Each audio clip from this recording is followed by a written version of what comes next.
মাত্র কিছুদিন আগে ডক্টর ইউনূস সাহেব এবং উপদেষ্টাদের মধ্যে আরেকজন যিনি আইনের দায়িত্বে আছেন ডক্টর আসিফ নজরুল সাহেব দুজনই বলেছিলেন নির্বাচনী ট্রেন যাত্রা শুরু করেছে। তো সেইটার একটা পদক্ষেপ আমরা কালকে দেখলাম যে হ্যাঁ প্রধান নির্বাচন কমিশনার সহ আরও 4 জনকে ইতিমধ্যে নিয়োগ দেওয়া হয়েছে।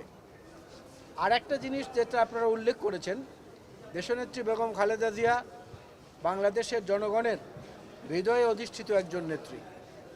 তিনি সামরিক বাহিনীর একজন সূর্য সৈনিকের স্ত্রী হিসাবে আমাদের ক্যান্টনমেন্টে এবং সামরিক স্থাপনায় যাবেন, এটাই খুব স্বাভাবিক, বিশেষ করে সশস্ত্র বাহিনী দিবসের অনুষ্ঠানে।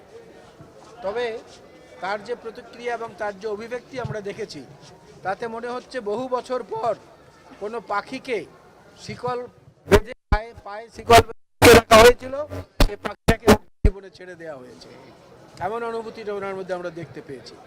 তো আজকে এখান থেকে আমাদের পক্ষ থেকে আরেকটি কথা আমরা বলতে চাই আমাদের প্রতিরক্ষা বাহিনীর উদ্দেশ্য করে। বেগম খালেদা জিয়াকে যখন তার মইনুল রোডের বাড়ি থেকে উচ্ছেদ করা হয়েছিল এক কাপড়ে এবং জোর করে, এবং আদালতে মামলা বিচার চলাকালীন অবস্থায় মামলা নিষ্পত্তির আগেই তার সেই স্মৃতির জায়গাটুকুতে এই সরকারের পক্ষ থেকে এমন কোনো পদক্ষেপ গ্রহণ করা হোক যাতে তিনি আবার তার সেই হৃদয়ের ক্ষতটাকে সারিয়ে উঠতে পারেন।